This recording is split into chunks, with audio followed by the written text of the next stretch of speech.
Voilà, bien aimés dans le Seigneur, nous allons devoir commencer. Question de pouvoir gagner le temps. Nous remercions le bien-aimé docteur Jason pour cette chanson. Mais passons le temps maintenant pour écouter la parole. Que la paix du Seigneur soit avec vous et que l'Éternel vous garde et qu'il vous protège, qu'il garde également vos maisons, qu'il protège vos demeures et que vos activités prospèrent sous la main de celui qui n'a ni commencement ni fin du jour.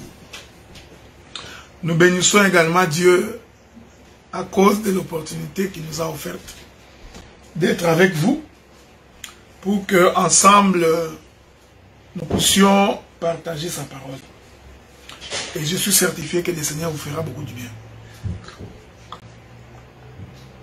Ma prière est que le Seigneur écoute, qui vous exerce, afin de pouvoir comprendre les choses du royaume. Je voudrais vous rappeler que c'est votre frère bien-aimé Adélard, ministre de la parole.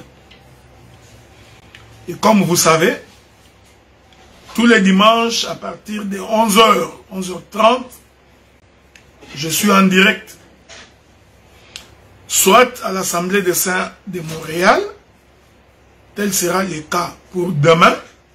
Donc demain, vous pouvez nous suivre en direct, Assemblée des Saints de Montréal à partir de 11h d'Ottawa, 11h de Montréal, 17h30 à peu près de l'Europe, Paris, Bruxelles, Hollande, Allemagne, et 16h30 heure de Kinshasa. Donc demain, vous pouvez nous suivre à partir de là-bas. Et que les dimanches 19, nous serons donc à l'Assemblée des Saints de Gatineau, Ottawa. Et nous allons devoir continuer également une série d'enseignements. Pour aujourd'hui, je m'en vais vous informer qu'il est possible que je mette d'abord momentanément ou que je mette en sursis mon intervention de tous les samedis. Donc il est possible que dans les jours qui viennent, qu'aujourd'hui, que cela soit le dernier samedi, que je ferai l'émission La Trompette, la Vérité, parce que les semaines qui viennent, je serai pris à beaucoup de choses. Donc je serai pris à beaucoup de préoccupations. Donc c'est normal. Donc voilà pourquoi nous allons devoir probablement courir aujourd'hui. Et vous savez, je vous ai toujours dit que la prédication ou l'enseignement ne peut pas finir. Donc, tant que nous vivrons sur la terre, nous aurons toujours des choses à dire. Et il y aura toujours des enseignements, il y aura toujours des prédications. Mais les dimanches, je serai toujours connecté. Donc, si vous me manquez, comme je serai absent tous les samedis à partir du samedi prochain, mais les dimanches, je serai donc en direct. Vous aurez ainsi la possibilité de devoir me suivre les dimanches en direct. Je salue tous les saints, les bien-aimés frères et sœurs, vous tous qui êtes connectés en ces jours et qui donniez de votre temps pour nous suivre. Que le Seigneur vous bénisse. Nous sommes toujours en train d'expliquer Jésus, l'homme à 4 pieds. Et pour expliquer ces choses, vous savez, je suis parti du livre de 2 Rois chapitre 7. Dans le livre de 2 Rois chapitre 7, où je me suis efforcé pour expliquer le déplacement de 4 lépreux. J'ai expliqué que ce déplacement-là des 4 lépreux, c'est justement le déplacement du Seigneur Jésus-Christ. Alors, le dimanche passé, j'étais en train d'expliquer l'un des pieds de Jésus.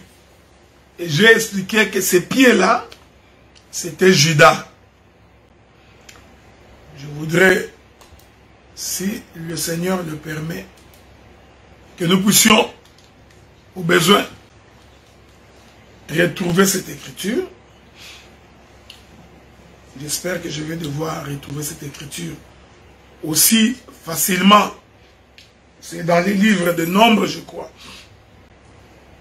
Nous prenons les livres de Nombres. Je vais lire ça pour une meilleure compréhension. Je suis dans Nombres, le chapitre... Attendez. Le chapitre 1er. Je vais donc lire le premier verset. J'espère que c'est ce qui va m'intéresser. Sinon, on peut aller prendre une autre écriture. Pour une meilleure compréhension.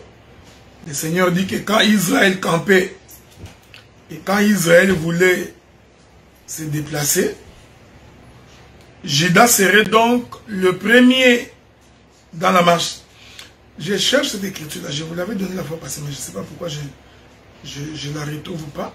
Ce n'est pas grave. Je reviendrai là-dessus avec l'aide du Seigneur. Donc, quand les enfants d'Israël campaient, l'Éternel avait donné la manière de camper. Okay? L'Éternel avait dit, voici comment vous camperez. Vous pouvez lire toute l'histoire dans les livres de Nombres. Déjà à partir du chapitre 1er, si vous descendez, vous verrez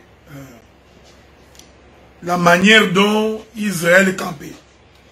Et le Seigneur avait dit, quand vous camperez, le Seigneur avait décidé de quel côté la tribu de Juda devrait camper. Je voudrais vraiment que je trouve cette écriture-là pour une meilleure saisie. Je suis dans Nombre chapitre 2.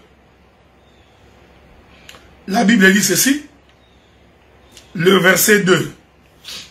Les enfants d'Israël camperont chacun près de sa bannière, sous les enseignes de la maison de ses pères. Ils camperont vis-à-vis et tout autour de la tente d'assignation. Donc quand Israël campait, la tente d'assignation était au milieu. Et les enfants d'Israël campaient tout autour de cette tente d'assignation. Je veux que vous me suiviez attentivement. Donc la tente d'assignation était donc à l'intérieur du camp. Le camp constituait donc la maison de la tente d'assignation. Les camps étaient donc l'abri de la tente d'assignation. Le camp était donc l'habitation de la tente d'assignation. Donc la tente d'assignation avait pour vêtement, avait pour couverture, avait pour maison les corps d'Israël. Voyez-vous, frère? Donc le camp, c'est tout un corps.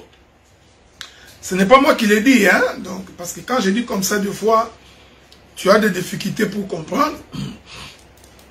Lisons pour que vous remarquiez que le camp est un corps.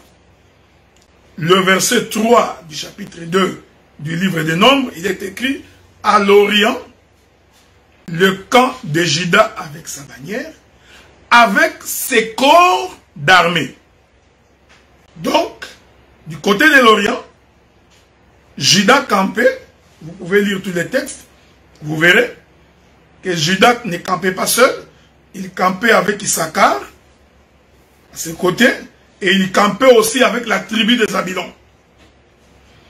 Donc, c'était un corps qui, à l'intérieur, la tente d'assignation était installée. C'est pour attester que, parce que vous comprenez que la tente d'assignation, c'était Dieu lui-même. Le tabernacle, c'était Dieu lui-même. L'arche de l'alliance, c'était Dieu lui-même. En d'autres termes, la tente d'assignation étant au milieu du camp, nous renseigne que Dieu s'est caché. C'est pourquoi la Bible dit, la gloire de Dieu, c'est de cacher les choses. Et quand nous disons que la gloire de Dieu, c'est de cacher les choses, nous ne voulons pas dire autre chose que la gloire de Dieu, c'est que Dieu lui-même se cache. Les choses ici, c'est Dieu lui-même qui se cache. Donc Dieu a voulu que lorsque Israël campe dans les camps, que lui, Dieu, soit caché à l'intérieur du camp. Je vais donner 2, 3, 4 écritures, plusieurs témoins, pour confirmer ce que je voudrais dire. C'est très important. Permettez, je voudrais donc confirmer cela. Remarquez. Donc, l'écriture nous aide à comprendre que l'Éternel Dieu, c'est un Dieu qui se cache. Alors, je voudrais donner un premier témoignage pour une bonne et une meilleure compréhension. Remarquez que lorsque le Seigneur crée Adam, Adam qui est un corps, la Bible dit que l'Éternel va souffler dans le corps d'Adam. Or, le souffle de l'Éternel, c'est l'Éternel Dieu lui-même. Alors, l'Éternel va donc entrer dans le corps d'Adam. Donc, le corps d'Adam, c'est un campement de Dieu. Donc, Dieu campe dans un corps. Je répète ça. Dieu, il campe dans un corps. Donc, Adam, c'est aussi un campement. C'est une maison. C'est une tente dans laquelle le Seigneur entre à l'intérieur. Et quand le Seigneur entre dans le corps, Dieu se cache. C'est pourquoi le livre des Colossiens confirme que dans le corps de Jésus, qui est aussi un camp, nous avons donc la plénitude de la divinité. Toute la plénitude de la divinité était donc cachée dans un corps. C'est pourquoi le frère Paul confirme que nous sommes le temple du Saint-Esprit. En d'autres termes, le Saint-Esprit se cache en nous. C'est très important. Je donne tous ces témoins pour vous confirmer que Dieu a l'habitude de se cacher. Donc quand on dit que la gloire de Dieu, c'est de cacher les choses, il ne faut pas être étonné. Cela veut tout simplement dire que Dieu, quand il se cache, il devient glorieux. Donc la gloire de Dieu, c'est pourquoi vous allez remarquer que l'Écriture dit que lorsque l'on construisit le tabernacle, la Bible dit, après avoir construit le tabernacle, la colonne, la gloire de l'Éternel, va donc entrer dans le tabernacle. La Bible dit que la gloire, voyez-vous, entre dans le tabernacle. Il faut faire très attention. Il faut faire très attention. Parce que la gloire de Dieu, c'est la face de Dieu. Je voudrais vous ajouter quelques écritures. Comme je vous ai dit, 1 Corinthiens, chapitre 9, verset 13. Ne savez-vous pas que ceux qui remplissent les fonctions sacrées sont nourris par les temples, mais ceux qui servent à l'autel ont part à l'autel. Je vais vous ajouter une autre écriture pour que vous compreniez très bien ces choses. La Bible dit ceci, 1 Corinthiens chapitre 6, verset 19. Ne savez-vous pas que votre corps est le temple du Saint-Esprit, qui est en vous, que vous avez reçu de Dieu, et que vous ne vous appartenez point à vous-même. Donc, le Saint-Esprit vient donc se cacher en nous. Cette démarche, c'est Exode chapitre 40. On construisit les tabernacles. La Bible dit, la gloire de l'Éternel remplit la maison. Nous disons que cette gloire qui a rempli la maison, c'est la face de l'Éternel. Voyez-vous, frère, c'est très important ce que j'ai dit. Écoutez ce que le frère Moïse nous dit. Le frère Moïse va faire une prière à l'Éternel. Il dit à l'Éternel, ô Éternel, montre-moi ta gloire. C'est ce que Moïse avait demandé. Ok? Je suis en train de chercher cette écriture. Si je pourrais la trouver, ou si quelqu'un trouve cette écriture-là, il pourra me l'envoyer. Ça va nous éviter de revenir. Mon bien-aimé Guilain, si tu me trouves cette écriture-là, renvoie-la moi. Il y a une écriture où Moïse demande à Dieu de lui montrer sa gloire. Je crois que c'est Deutéronome. Voilà, j'ai trouvé ça. Exode chapitre 33, le verset 18. Moïse dit, fais-moi voir ta gloire. Lisons cette écriture. Exode chapitre 33, pardon, à partir du verset 18. Je commence par le verset 17. L'écriture dit, l'Éternel dit à Moïse, je ferai ce que tu me demandes, car tu as trouvé grâce à mes yeux. Je te connais par ton nom. Moïse dit, fais-moi voir ta gloire.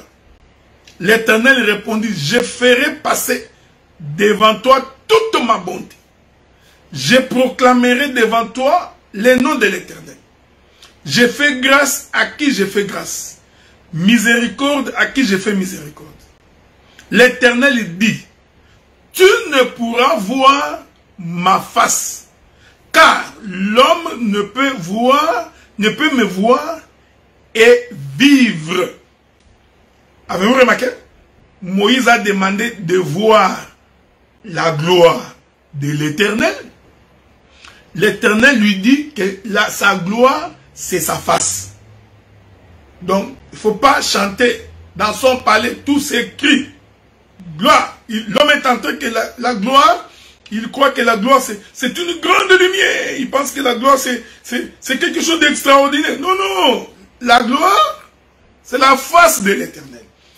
Et cette face de l'Éternel, voyez-vous bien aimé dans le Seigneur, c'est ce qui illumine la voie de l'homme. En d'autres termes, la face de l'Éternel, c'est sa parole. Parce que David dit, ta parole est une lampe sur mon sentier, une lumière sur mon chemin. Donc, la gloire de l'Éternel, c'est sa face. Donc, quand on voit la face de l'Éternel, on est éclairé. On a la lumière. Maintenant, Dieu dit à Moïse qu'il demandait de voir, non pas la face, il a demandé de voir la gloire. Dieu lui répond qu'en réalité, voir ma gloire, c'est en d'autres termes, voir ma face. Donc, c'est pour dire qu'il y a des gens qui ont vu Dieu, qui ont vu la main de Dieu. D'autres ont vu la poitrine de Dieu. Certains ont vu les dos de Dieu. D'autres ont vu les pieds de Dieu. Donc, il y a des gens qui peuvent voir Dieu de dos. Donc, si quelqu'un voit Dieu de dos, en réalité, il n'a pas vu Dieu. Vous comprenez? Donc, celui qui voit Dieu, il voit l'épaule de Dieu, il n'a pas vu Dieu. Donc, pour voir la face, la gloire de Dieu, c'est une question de voir sa face, qui est la gloire. C'est pourquoi l'Éternel dit ceci à Moïse. Il dit, voici, il continue, il dit, l'Éternel dit, voici un lieu près de moi, tu te tiendras sur le rocher. Et quand ma gloire passera, je te mettrai dans le creux du rocher, je te couvrirai de ma main, jusqu'à ce que j'ai passé. Voyez-vous? Lorsque je retournerai ma main, tu me verras par derrière, mais ma face ne pourra pas être vue. Donc, l'Éternel a pris Moïse, il a mis Moïse dans un creux du rocher. Nous disons, le creux du rocher où Dieu a mis Moïse, c'est Abraham. Est-ce que vous comprenez? Et les creux du rocher, c'est les temps de prophète. Je veux que vous me suiviez bien parce que nous allons basculer. Et l'écriture dit, Dieu dit ceci à Moïse, il dit, je prendrai ma main, je mettrai ma main pour t'empêcher de me voir. Pour t'empêcher de voir ma face. Donc nous comprenons que la main que l'Éternel avait utilisée pour couvrir Moïse, cette main-là, c'est la loi, les psaumes et les prophètes. La main-là est une ombre, c'est un voile qui empêche Moïse de voir la face de Dieu. Donc, le temps où Dieu est en train de mettre sa main, c'est tout un temps prophétique.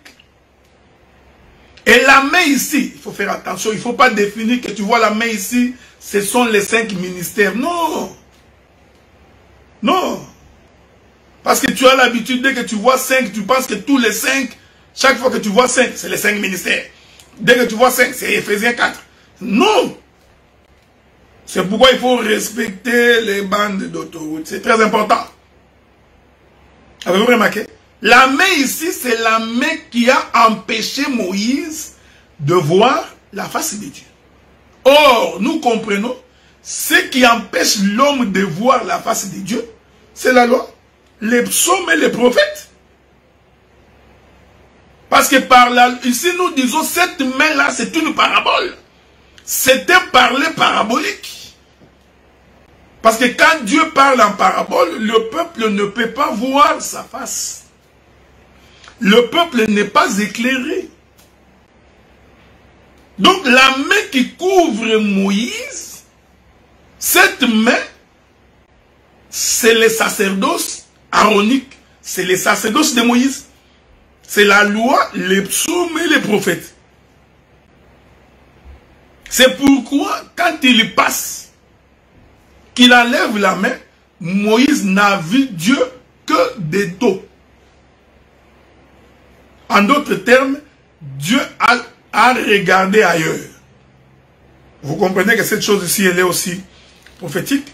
Parce que quand Dieu montre à Moïse les dos, son regard est tourné vers un autre peuple. Donc ici, Moïse représente la maison de Jacob. Moïse représente la maison d'Israël. Remarquez. Et là où Dieu est en train de regarder, nous comprenons qu'il est en train de regarder les nations. C'est-à-dire, il est en train de regarder l'Église. Avez-vous remarqué cette chose? C'est pourquoi vous constaterez, lorsque la femme qui avait la perte de sang s'était approchée de Jésus, la Bible dit qu'en s'approchant de Jésus, cette femme est venue par derrière. Donc, la femme s'était approchée par derrière. En d'autres termes, cette femme n'a vu Dieu que des dos. Et quand la femme voit Dieu des dos, nous comprenons automatiquement que cette femme-là, à ce moment-là, représente la maison d'Israël. C'est important de retenir ces choses, ok? Donc,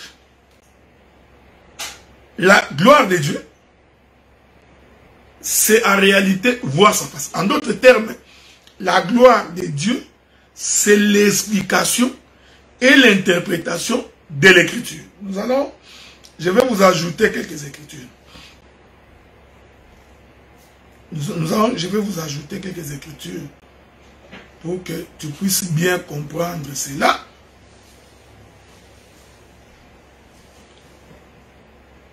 Je voudrais lire une écriture dans le livre des 1er Samuel. 1er Samuel, je crois. Lisons une écriture dans le livre des 1er Samuel. La Bible dit ceci. L'écriture que je cherche, je ne l'ai pas encore trouvée. Je crois que c'est entre Samuel ou le psalmiste qui l'a dit, mais je trouverai cette écriture-là. Je vous la donnerai. Maintenant, regardez, frère. La Bible dit ceci.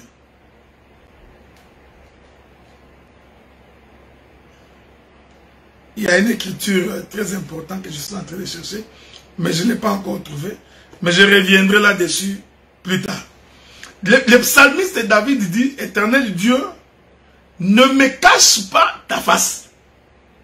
Ok? En d'autres termes, ne me prive pas ton visage. Donc, quand David est en train d'implorer le Seigneur, pour que le Seigneur ne lui cache pas sa face, c'est David là qui demande d'avoir la face de l'Éternel, représente la maison d'Israël. Parce qu'il a compris que quand Dieu te cache sa face, tu n'es pas éclairé. Donc, la prédication, l'enseignement, consiste à faire découvrir au peuple la face de l'Éternel. C'est pourquoi quand Israël campait, je suis toujours dans mon thème, quand Israël campait, donc l'Éternel Dieu, la tente d'assignation qui est Dieu, était donc au milieu du camp. Et je vous avais dit que le camp, qui est le corps du tabernacle, qui est le corps de l'Éternel, le camp était subdivisé en 4 points. Nous avions au nord, au sud, à l'est, comme à l'ouest, qui sont les 4 coins. Et je vous avais fait comprendre que Israël ne pouvait pas se déplacer si la nuée ne se déplace pas. Donc, le camp d'Israël était l'ombre de la nuée. Quand nous voyons les camps se déplacer, dans le vrai, c'était la nuée qui s'est déplacée. La Bible dit que quand la nuée s'arrêtait, Israël s'arrêtait. Quand la nuée s'est déplacée, Israël s'est déplacé. Nous comprenons donc le camp était l'ombre de la nuée. Je vous avais fait comprendre que si vous voyez mon ombre se déplacer, en réalité c'est moi qui me suis déplacé. Parce que l'ombre ne peut pas se déplacer. Donc lorsque moi je fais les pas, vous verrez également l'ombre de ma personne faire les pas. Donc ici Israël, le camp d'Israël, est l'ombre de la nuée. Et maintenant, je vous ai amené pour comprendre que la nuée a 4 pieds. Parce que la nuée, c'est l'Éternel. Et l'Éternel a 4 pieds. C'est comme ça que nous avons lu avec vous les livres d'Ézéchiel. Je vais rentrer là-bas. Dans les livres d'Ézéchiel. Chapitre 1er. Je commence par le verset 5. La Bible dit, au centre encore apparaissaient 4 animaux, dont l'aspect avait une ressemblance d'homme. Chacun d'eux avait 4 faces. Vous voyez? Jésus l'homme a 4 pieds. Chacun des animaux avait 4 faces. C'est important de retenir ça. Et chacun avait 4 ailes. Ici, je voudrais vous faire remarquer qu'il s'agit des animaux. Mais les animaux qui ont des ailes, oh, vous savez, les ailes sont pour les oiseaux. Est-ce que quelqu'un me comprend? Suivez. Suivez bien. Nous expliquons les choses du royaume. Je reprends. Au centre encore apparaissaient 4 animaux. Donc ce sont des animaux. Ézéchiel n'a pas vu les oiseaux. Il a vu les animaux. Et il dit, dont l'aspect avait une ressemblance humaine. Chacun de ces animaux avait 4 faces. Et chacun avait 4 ailes. Donc ces animaux-là étaient les animaux oiseaux. Voilà, parce que je vais vous ramener dans la création. Donc les animaux que Ézéchiel est en train de voir, les 4 là, ces animaux marchaient et volaient. Est-ce que vous me suivez? Suivez bien, suivez attentivement.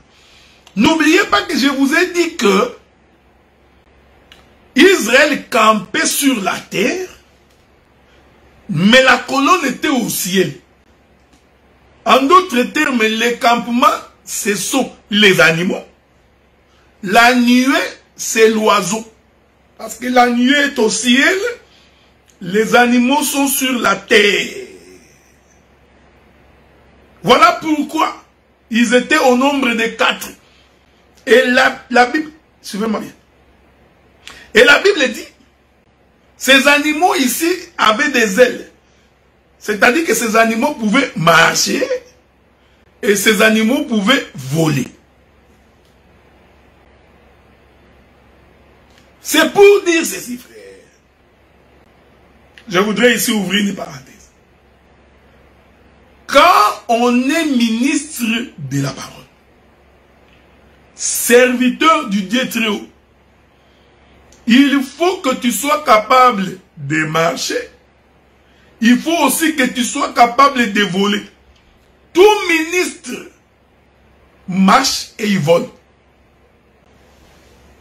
Voilà pourquoi ici, j'ai pris le Saint-Esprit pour qu'il vous aide, parce qu'il y a beaucoup de profondeur à dire ici.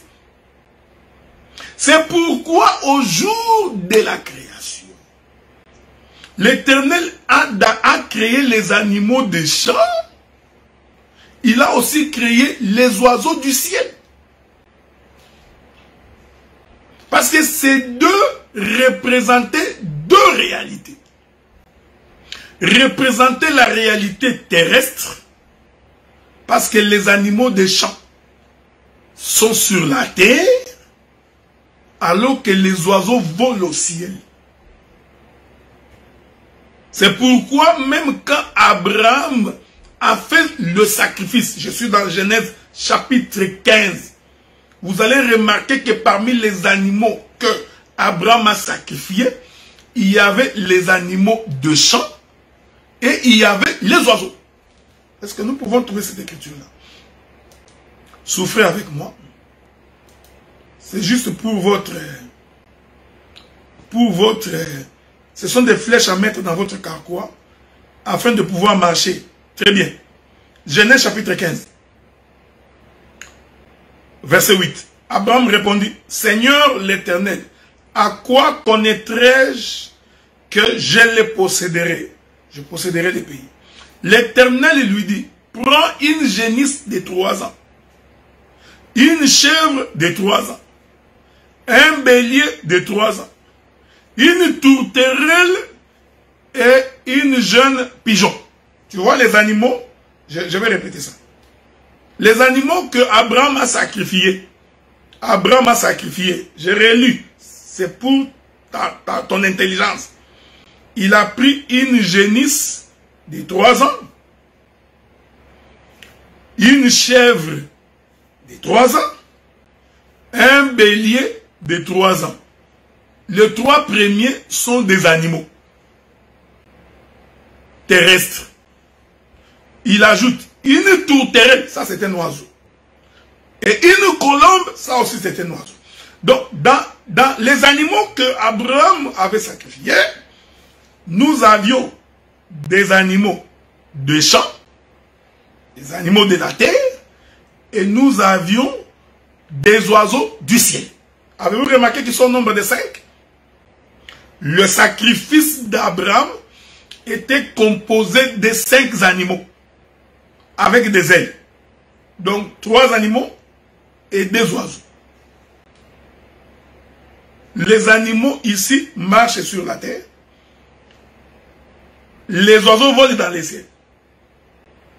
Nous disons que ces 5 animaux ici que Abraham était en train de sacrifier, c'est aussi l'image du ministère.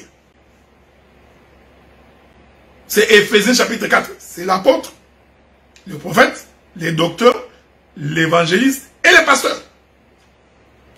Mais dans ces 5 animaux, il y en a 3 qui marchent sur la terre, et il y en a 2 qui volent. Nous disons, parce que ce n'est pas l'objet de notre intervention, nous en parlerons au jour du Seigneur. Nous disons, les animaux qui marchent sur la terre, c'est les pasteurs. c'est l'apôtre. Et c'est l'évangéliste. La tourterelle et la pigeon. Pardon, c'est ça, oui. C'est ce que la Bible dit. Hein? C'est comme ça qu'on appelle ça. Une jeune pigeon. Oui. Donc, je voudrais me rassurer que... non, un pigeon. La tourterelle et la colombe. Voilà, c'est ce que je voulais dire. La tourterelle et la colombe, c'est les prophètes et les docteurs. Voilà pourquoi nous interdisons aux tourterelles et à la colombe d'ignorer le travail de la génisse, de la chèvre et du bélier. De la même manière, nous disons au bélier, à la génisse et à la chèvre de respecter la tourterelle et la colombe, frère. Dans les ministères, il y aura toujours des gens qui n'auront pour mission que de ne prêcher que la révélation. Parce qu'ils sont des animaux, des oiseaux, des animaux ailés. Ils volent. Vous ne pouvez pas empêcher à une tourterelle de voler. Non. De la même manière que nous ne pouvons pas empêcher à une chèvre de marcher. Aujourd'hui, nous avons des difficultés parce que quand un prédicateur, il est une chèvre, il veut devenir tourterelle. C'est pourquoi je conseille, parce que sur les réseaux sociaux, il y a beaucoup de docteurs, beaucoup de prophètes. Nous nous posons la question, les pasteurs, ils sont où? Les apôtres, vous êtes où? Mais venez, les évangélistes, venez rester dans les réseaux sociaux pour permettre au peuple de faire aussi la différence entre les animaux des champs et les oiseaux du ciel. Est-ce que vous remarquez cette chose? C'est très important. Laissez-moi, je voudrais rentrer dans les livres de Genèse. Souffrez. Je rentre dans le livre de Genèse parce qu'il y a quelque chose qui me vient à l'esprit. Avez-vous remarqué? Le premier jour de la création, Dieu crée la lumière. Dieu appela la lumière jour, il appela les ténèbres nues. Hier soir et hier matin, c'est fini le premier jour. Dieu dit qu'il y ait une étendue entre les eaux, qu'elle sépare les eaux d'avec les eaux. Dieu dit, fit l'étendue et sépara les eaux qui sont au-dessous de l'étendue avec les eaux qui sont en dessous de l'étendue. Le premier jour de la création, je voudrais attirer votre attention. Le premier jour de la création, Dieu crée l'étendue. L'étendue, c'est le ciel. Ok? Après avoir créé la lumière séparée avec les ténèbres, Dieu crée l'étendue. L'étendue, c'est le ciel. Prenons maintenant, continuons. Dieu appela l'étendue ciel. Ce n'est pas moi qui dis, voyez-vous faire. C'est Dieu qui a appelé l'étendue ciel. Et hier soir, hier matin, c'est fut. Attendez. Le premier, je vais aller doucement pour que je me fasse comprendre. Dieu appela la lumière jour et il appela les ténèbres nuit. Hier soir et hier matin, c'est fut le premier jour. Le premier jour, Dieu crée la lumière. Ok? Retenez. Le deuxième jour, qu'est-ce que Dieu fait? La Bible dit, Dieu sépara les eaux d'avec les eaux. Et Dieu appelle l'étendue ciel. Hier soir, hier matin, c'est fait le deuxième jour. Donc, le deuxième jour, c'est le jour du ciel. C'est l'étendue. Maintenant, remarquez. Dieu dit que les eaux qui sont au-dessous du ciel se rassemblent dans un seul lieu et que les secs apparaissent. Cela fut ainsi. Dieu appela les secs terre et il appela la main des eaux mer. Dieu vit que cela était bon. Dieu dit que la terre produise de la verdure portant de la semence. Vous pouvez continuer si vous voulez. Verset 13. Hier soir et hier matin, c'est fut le troisième jour. Le premier jour, Dieu crée la lumière. Le deuxième jour, Dieu crée l'étendue, le ciel. Le troisième jour, Dieu parle de la terre. Maintenant, remarquez cette chose, frère. Je suis en train d'attirer votre attention. Qu'est-ce qui se passe le 4e jour? La Bible dit, Dieu dit qu'il y ait des luminaires dans l'étendue du ciel. Ah, donc le ciel qui a été créé le 2e jour, l'étendue, au 4e jour, Dieu va habiller le ciel. Il habille le ciel par quoi? Est-ce que vous me suivez? Il habille le ciel par le soleil, la lune et les étoiles.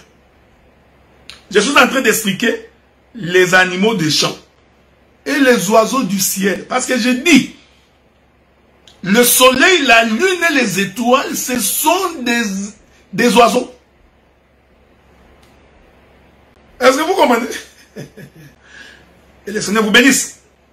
Suivez-moi bien, frère. Suivez-moi attentivement. Le premier jour, Dieu crée la lumière. Il n'y a pas de problème, frère. Ok? Le 2e jour, Dieu crée l'étendue. Il appelle ça ciel. C'était la raison du 2e jour. Il sépare les eaux d'avec les eaux. Dieu appela étendue ciel.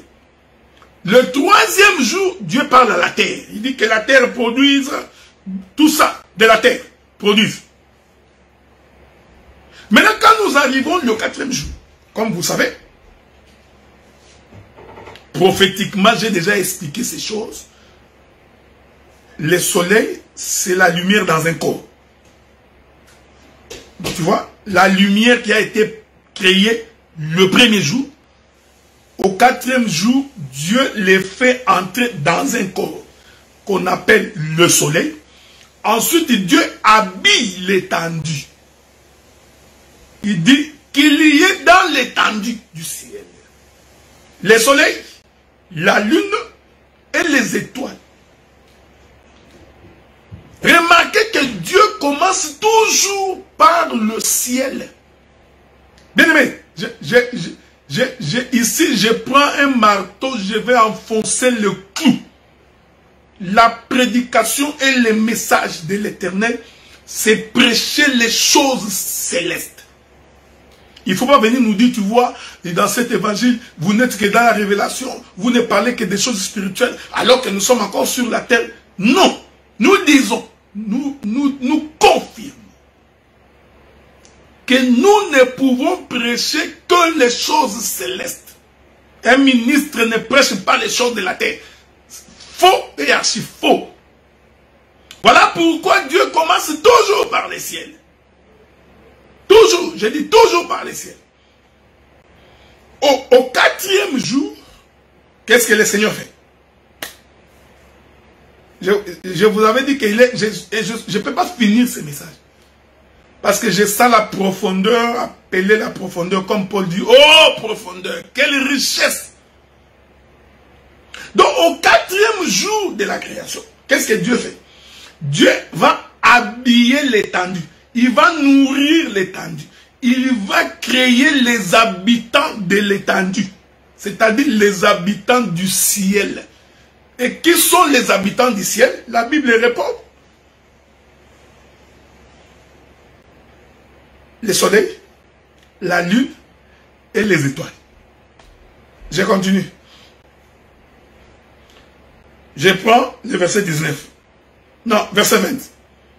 Vous comprenez le verset, vous pouvez descendre, vous pouvez comprendre. Je prends le verset 20.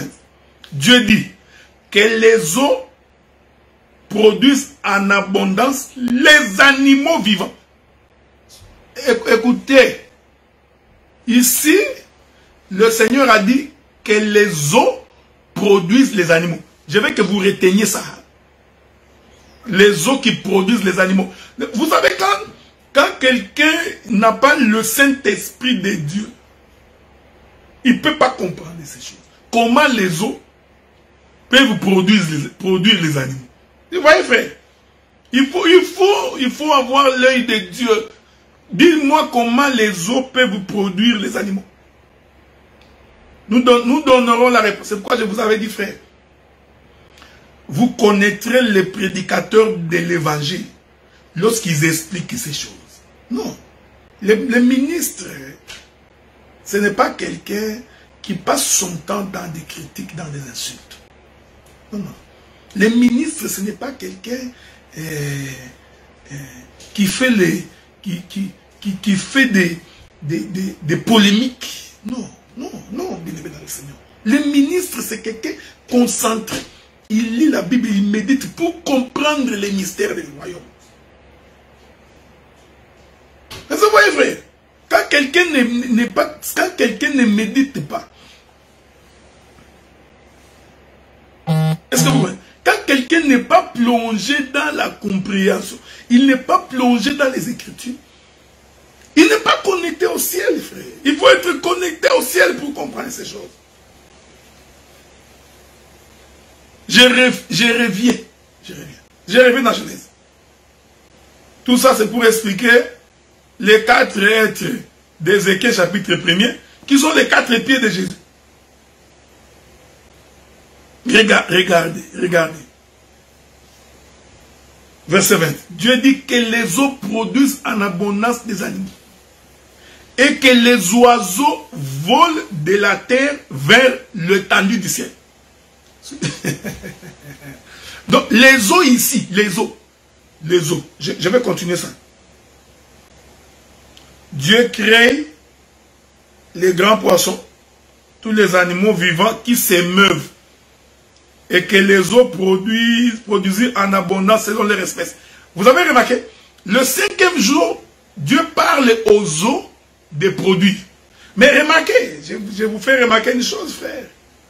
Dieu n'a pas parlé seulement aux eaux de la terre.